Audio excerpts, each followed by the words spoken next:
Salut mon petit raccoon, abonne-toi salopard si c'est pas déjà fait. Aujourd'hui, nouvelle thématique, quel poison es-tu prêt à boire? Oui, tu as bien entendu. Je n'ai pas parlé d'antidote, j'ai parlé de poison. Quel poison vas-tu ingurgiter au cours de ta vie? Il y a 3 catégories. Soit tu te dis, bon, les relations, ça me gonfle, je veux que du sexe. Je veux que du sexe. Au moins je souffre pas, au moins il n'y a pas de jalousie, j'ai ma liberté, nanani, nanana. Et donc, tu essayes d'accumuler les relations sans lendemain, les relations très fugaces et les connexions très éphémères. Donc ce poison-là, c'est le vide du pulsionnel.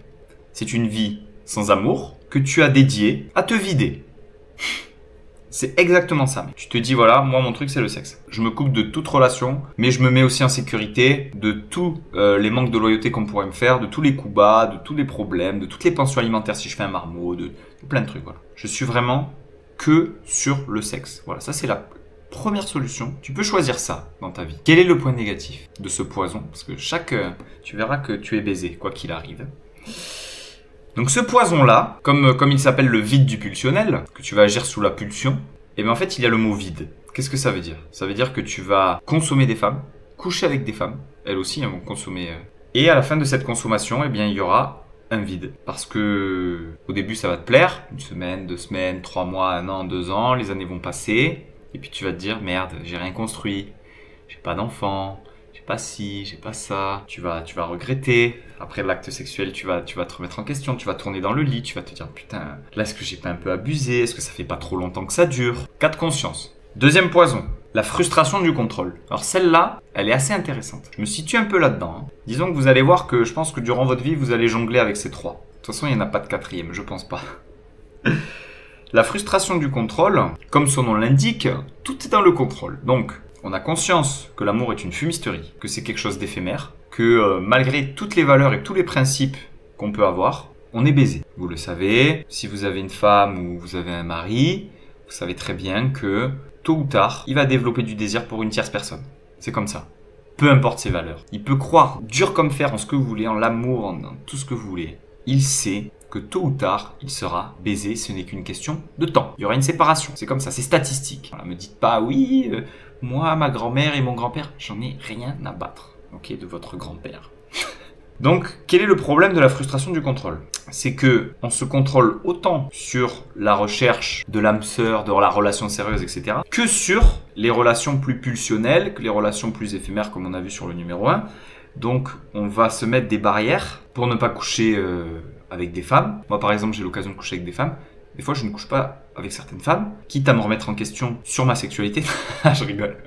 Non, des fois, je me pose la question, je me dis, attends, mais mec, là, elle est pas mal, truc et tout, elle te propose où tu es, qu'est-ce que tu fais, tu vois. Dans le contrôle, tu vois. Frustration du contrôle. Tu veux pas t'engager dans du sérieux, tu veux pas t'engager dans du non-sérieux non plus. T'es dans le contrôle, t'es dans la souffrance. Voilà. Donc, c'est l'option, pour moi, la moins intéressante. C'est pourtant un des 2 poisons dans lequel je me situe. Parce qu'il y a ce que la logique aimerait que je fasse, et il y a ensuite ton être qui décide. C'est-à-dire que voilà, si ton être il a décidé qu'il va pas inventer du désir pour une femme, même si elle est belle, s'il n'y a pas de désir, il n'y a pas de désir. C'est comme ça, tu choisis pas. 3e poison, la souffrance de l'illusion. C'est beau tout ça. Qu'est-ce que c'est la souffrance de l'illusion? C'est, comme disait Descartes, c'est accepter l'absurde. Donc qu'est-ce qui est absurde? C'est de se marier. C'est de s'abandonner éperdument dans une relation qui va cesser, tôt ou tard, et c'est souvent plus tôt que tard, la plupart du temps. Alors si ça ne faisait que cesser, ce serait pas grave. Mais derrière, c'est les dégâts psychologiques et les dégâts financiers. Parce que vous savez très bien comment ça finit, le divorce. On essaie de récupérer ce qu'on a, on essaie de récupérer un peu ce que l'autre a, on bourre la tête des enfants pour leur dire ah oui, non, papa, il veut pas te voir. Papa, non, papa, il est pas là. Papa, il veut pas te voir. Oui, mais pourquoi papa, il veut pas me voir? Non, papa, il travaille, et puis papa, il a pas été gentil avec maman. C'est la classique. Alors après, il y a le cas inverse. Je vous vois les meufs arriver dans les commentaires. Il y a le cas inverse. Il y a les mecs qui sont un peu plus, qui sont vicelards, etc. Mais souvent, la femme, elle aime bien quand même une fois qu'elle a pondu ses enfants, voilà, que le couple commence à décliner. Elle pense à sauver son cul, ses enfants, son argent. Et voilà, et puis après le reste, rien à foutre, elle va vite se retrouver un petit mec là, et puis ça va être terminé. Donc ça va représenter, pour moi, Pour moi, la troisième option, donc la souffrance de l'illusion, c'est-à-dire s'abandonner dans une relation, c'est quand même très, très naïf, touchant, mais c'est ce qu'il y a de plus dévastateur. L'option 3, c'est là où vous allez vivre sûrement le plus d'émotions, autant positives que négatives. C'est là où vous allez vivre, vous sentir sûrement le plus animé, mais derrière, le secteur casse, il y a de la casse. Hein. Derrière un mariage, derrière des relations de 10 ans, il y a de la casse. Donc c'est l'option la plus risquée. La deuxième option, la frustration du contrôle, c'est vrai que c'est un peu, comme je l'ai dit, c'est vraiment le numéro 2, ça ne sert à rien en fait. On n'est ni dans le couple, ni dans le sexe, ni dans le truc, on est nulle part. Par contre, on est vraiment sur une ligne, voilà, c'est vraiment très linéaire. C'est peut-être ça, au final, le bonheur, c'est une courbe très nette, plutôt que des hauts, des bas on est pris dans un tourbillon, on est à l'océan et on se fait aspirer par les vagues. Voilà. Donc bon, c'est une solution c'est quelque chose à définir. Bon, la frustration du contrôle peut s'apparenter par des personnes religieuses, par des personnes sensées, des personnes dans le contrôle, des personnes qui veulent pas s'abandonner à n'importe qui. Bon, voilà. C'est tout à fait respectable, hein. Voilà, hein, pas de problème avec ça. Et ensuite, donc le premier, on revient sur le premier qui était le vide du pulsionnel. Donc le vide du pulsionnel, ça peut être quelque chose de bien si vous avez cette mentalité-là. Moi, je sais que cette mentalité-là, je l'ai, mais pas tout le temps. C'est des cycles. Voilà. Je sais qu'il y a des hommes qui sont beaucoup plus. Enfin, il y a beaucoup d'hommes, c'est des gros chiens de la casse, comme on l'a dit dans les précédentes vidéos, vu qu'ils n'ont pas forcément accès aux femmes. Dès qu'ils en ont une, c'est des chiens galeux.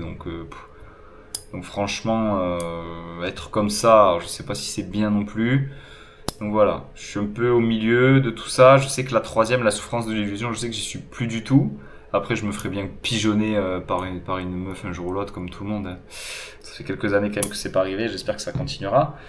Mais ouais, c'est vrai que ces trois poisons-là vont tourner autour de la vie, et donc tu dois choisir. Tu dois choisir l'élixir. De toute façon, il n'y a pas de vie sans souffrance. Ça n'existe pas. Vivre, par définition, c'est souffrir. Voilà, c'est souffrir. On ne peut pas... moi, j'essaye d'échapper à la souffrance le plus possible. Alors, pas la souffrance physique, parce que j'aime me dépasser dans le sport, etc. Mais j'essaye quand même d'échapper à la souffrance, dans ce type de souffrance. Mais vous le voyez bien, que peu importe ce que vous décidez, peu importe l'axe sur lequel vous vous basez dans la vie, si vous voulez une relation sérieuse ou non, vous allez souffrir. Quoi qu'il en soit, vous allez souffrir. Donc choisissez votre souffrance. J'aurais pu dire choisissez votre bonheur, mais en vérité, c'est choisissez votre souffrance. Petit raccoon, je vous embrasse. J'espère que ça vous aura fait réfléchir et je vous dis à bientôt. Bye bye.